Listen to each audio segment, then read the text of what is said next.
Saddle, used for avoiding sanding. I'm gonna avoid standing. Look at me, I'm avoiding standing. Hello there, Codemaker4 here. So, I build computers, right? That's what I do in this channel. So, we start building the SMC3, right? Because that's a logical next step. We have built the SMC1. It was a proof of concept. We built the SMC2. It actually didn't work properly, so I had to upload a bug fix. So we built the SMC 2.1, which was actually kind of decent. And now we're gonna building the SMC3, and it's going to be quite capable actually. So believe it or not, most of the work has already been done, even though I haven't built a single thing in Scrap Mechanic yet. Look. So the most important thing you need to do when building a computer is plan out how the computer is going to work. If you don't know how the computer is going to work and you just start building, you're going to notice your mistakes way too late. And if you made a mistake, you need to restart building. While if you plan it out first, you can just retype some stuff. But now I've finished designing the computer, so you need to build it. And in this first episode, we are going to be building the registers. These are going to be storing single bytes of memory for quick access. So let's start building the registers. I am going to be using XOR memory. There's many reasons to use XOR memory. One of them is that it only requires a single tick as input. So we're going to be building XOR memory. Some people don't know that you can build XOR memory without using self-wired gates. You just take 3 XOR gates and connect them into a loop. I'm going to be building it compact here, so it won't be super clear. I should make a tutorial on XOR memory. Next there's this AND gate. This one here is where the actual data is being sent in. So a normal register has 3 inputs. One is reset, which sets it entirely to 0. The second one is set, so it will read the input and make sure that the bit is set. The thing about XOR memory is that it's technically a T flip-flop. So each time you give it a 1-tick pulse, it will flip its state around, even if it was on or off. There's no easy way to set it. So the best way to load the data into it is to first reset it, since that's very easy. You just take, is the gate on or not? If so, then just add a second gate to make sure that we have a proper loop. If so, switch it around so it will be reset.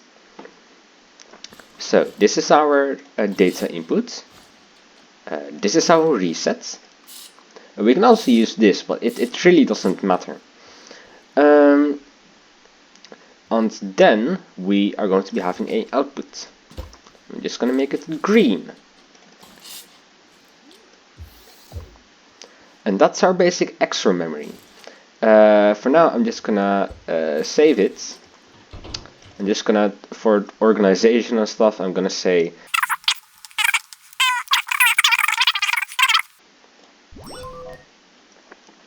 okay. Now we're going to be loading 8 of these and welding them together. Because why would you build 8 registers if you can just build one and then duplicate it using the lift? It's so easy. It's so effective. It's great. So we're gonna do it. So now we have 8 registers. And that's the last bit. So of course it's going to be very annoying to hook up the trigger inputs 8 times every single time. So instead of that, we're going to be having some trigger inputs automatically, right? So essentially we're just going to add some blocks over there so we can easily put on some OR gates. These gates are going to be OR gates because they can be triggered for multiple reasons. There might be multiple reasons the computer wants to reset the register or load a value outside of the register. And we're just going to be labeling them with the darker version of the color that they're controlling for, I don't know, making it clear what it is. And then we're going to be making 8 times 3 connections, which is about 24 connections.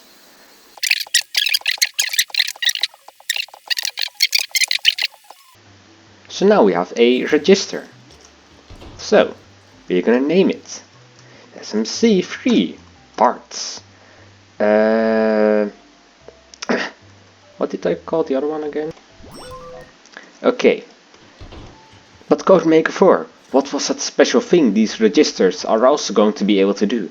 That's incrementing and decrementing. Not all registers can do that, but some can. And all the documentation and how that's going to work is available in a spreadsheet. Link to the spreadsheet is in the Discord server. Link to the Discord server is in the description of this video. So go check that out. Now we have a register.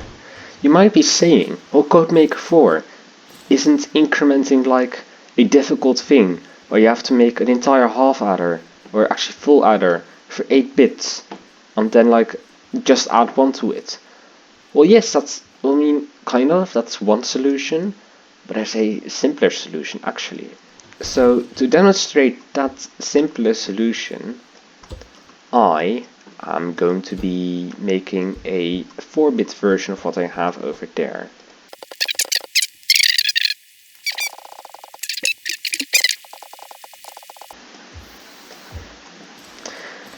So let's say I want to increment this number by 1, right?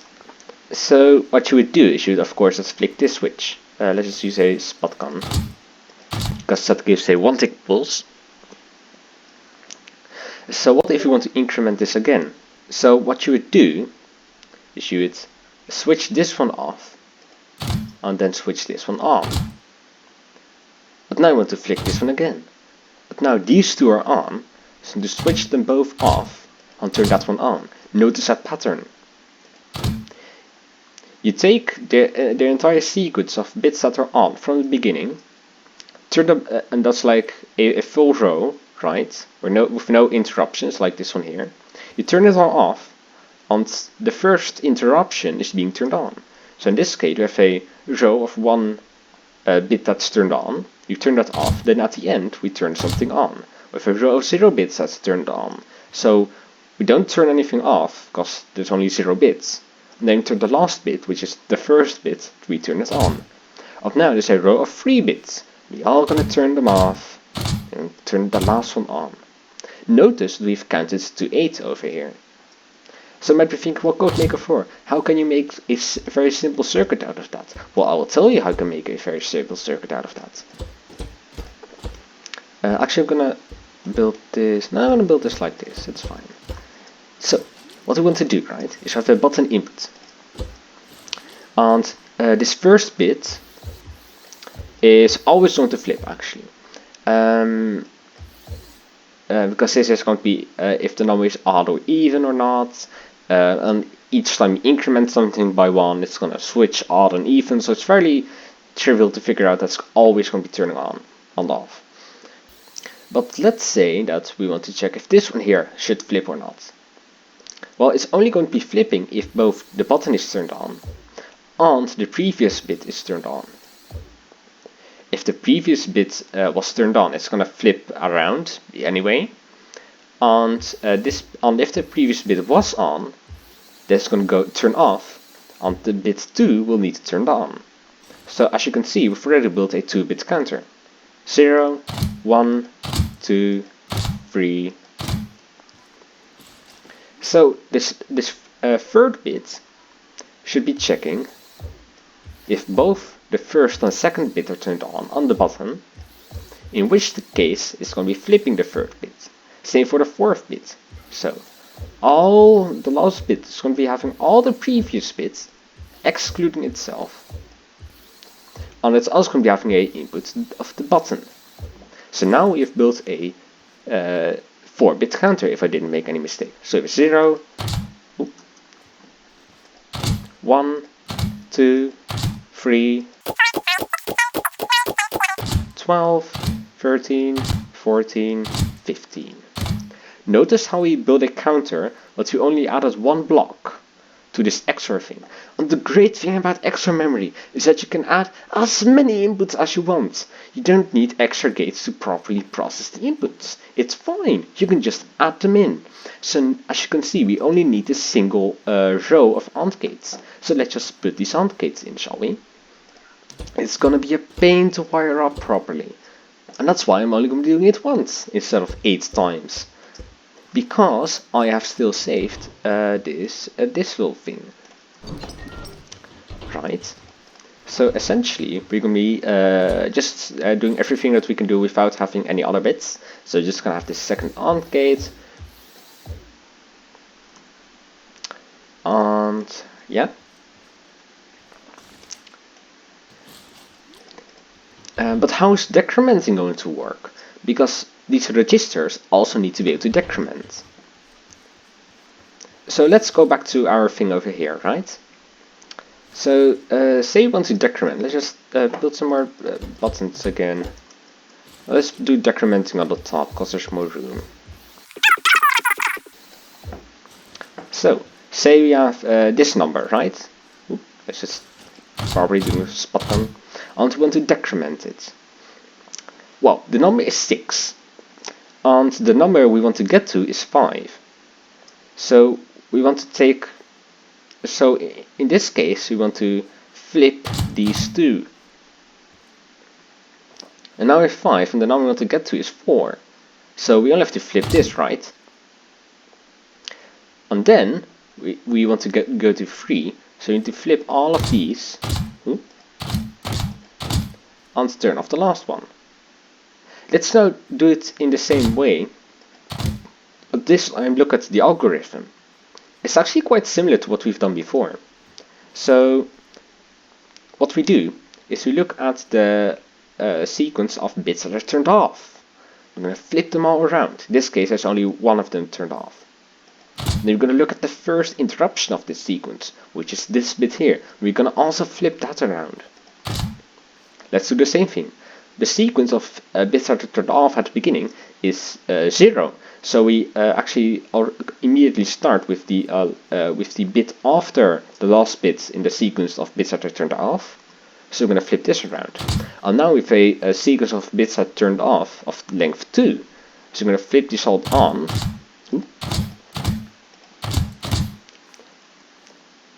And then we're going to flip off the last bit. So in this case, what we need is we need essentially this thing here, but inverted. And there's 2 ways you can actually do this. One is you can add 2 layers of gates. One of the gates is going to be some inverting gate, and it's just going to invert the input, right? Then we have the AND gate, and it's going to go back, and you get the point, right? This is inefficient. What we can also do is we can have an XOR gate. Another XOR gate, yes. And the great thing about XOR gates is that they're also they can also be seen as a gate that only inverts if it has a second input. So we're going to have that second input be a switch for now.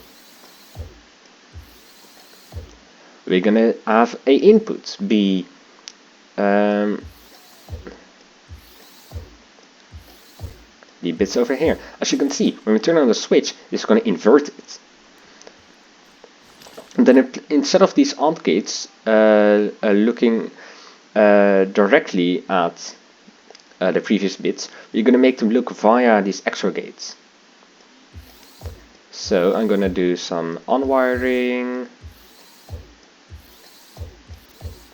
I'm now going to rewire the exact same stuff.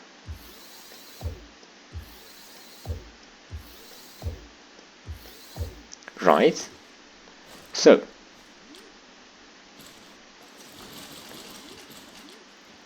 that's a weird glitch. If you like scroll past the logic gates too fast, that is actually stays on. Does it update? It doesn't update. That's interesting. But it does update like location wise. Okay, it does update the location, but not the gates. Interesting. Okay. So if we flip this, it's going to increment. If you flip the switch around, this is now going to start decrementing. So let's just count with it, right? So 0, 1, 2, 3, 4, 5, and let's just turn on the decrementing. So 5, 4, 3, 2, 1, 0. It's great, it's perfect. So as you can see, to implement incrementing and decrementing, we only have to add 2 bits. But wait, CodeMaker 4. What about this switch? Because the computer is going to be actually triggering the increment and decrement as 2 buttons and not a switch on the button.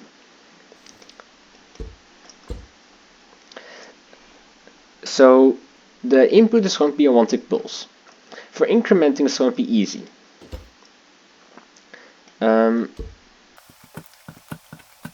Let's just have a OR gate.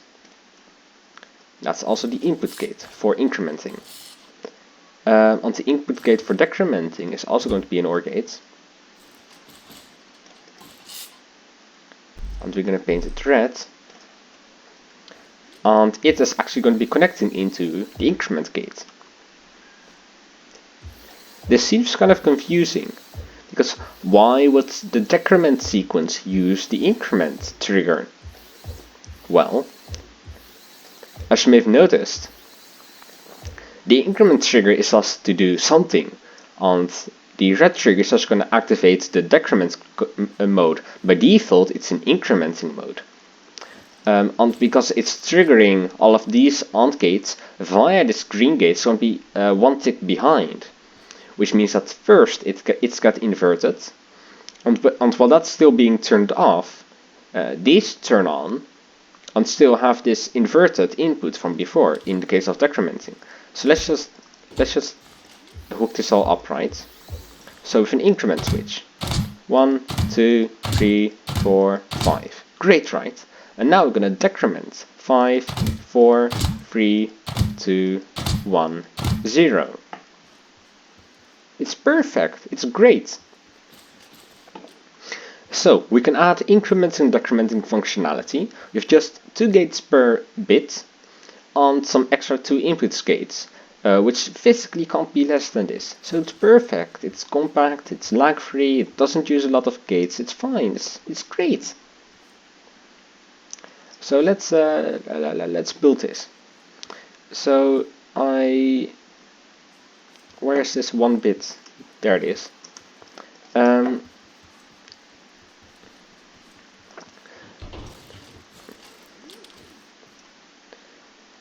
So we're just gonna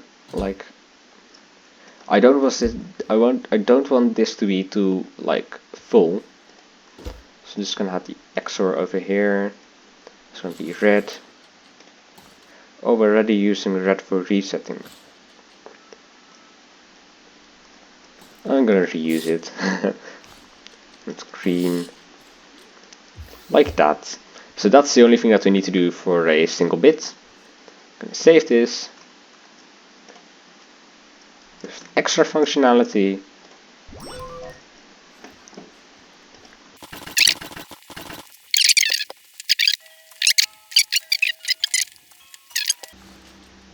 We're going to be needing to redo the input. The extra input gates, but that's fine. I've had worse.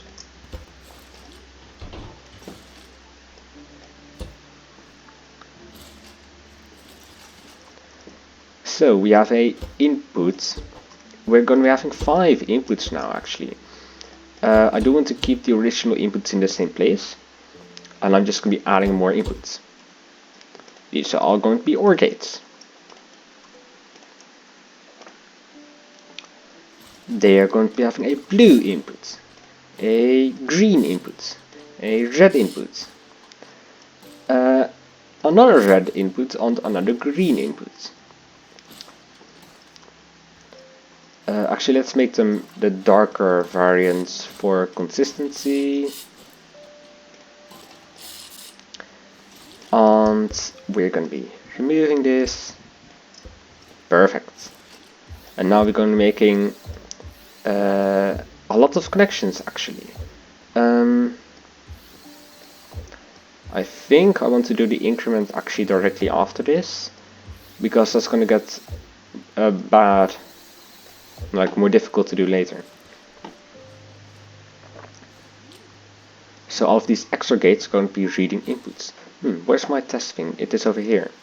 So this first XOR gate simply doesn't have any input, and because of that, it isn't inverting anything. Oh wait, no, it does have an input. Wait.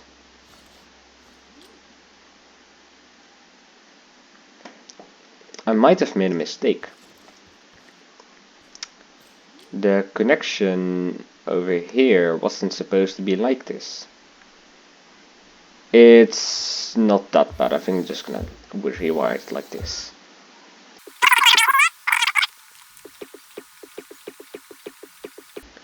Almost there. Whoops. So now we want to connect the XOR gates to the AND gates. This is going to be a long job. A very long job.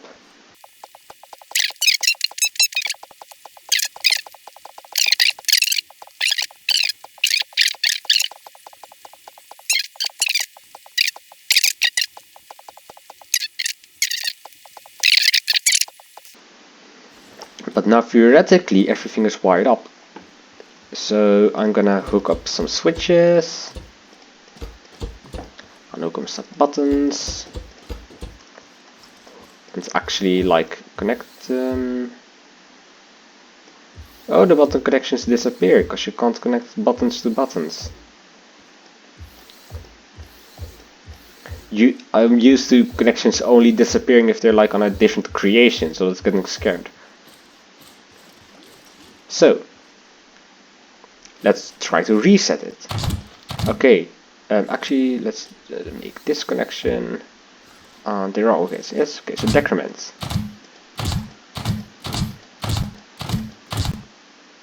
Reset. Perfect. Increment. Reset. Perfect. Load a value. There's nothing there.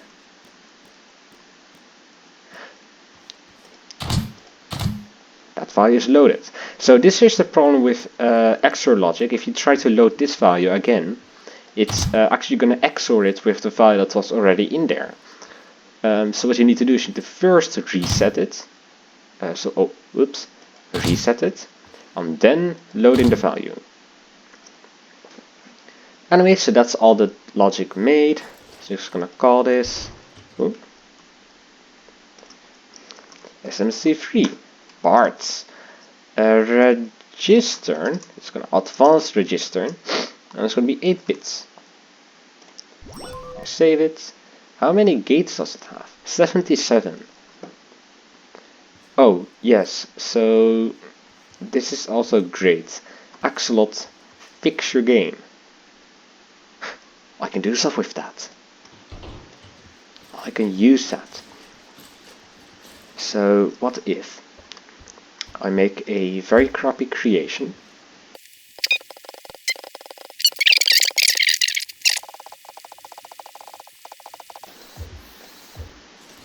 Right, so theoretically if I do this,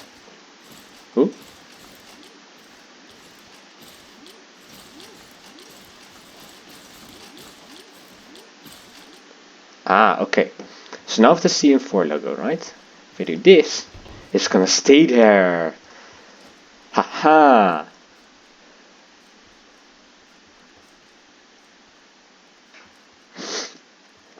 This is amazing! Axolot, fix your game! Oh, look at that! We aren't even holding our connection tool. And it's still showing up. Amazing! Anyways, I'm Codemaker4. This is the first episode. I really don't know how many episodes there are going to be. But for now, bye and stuff.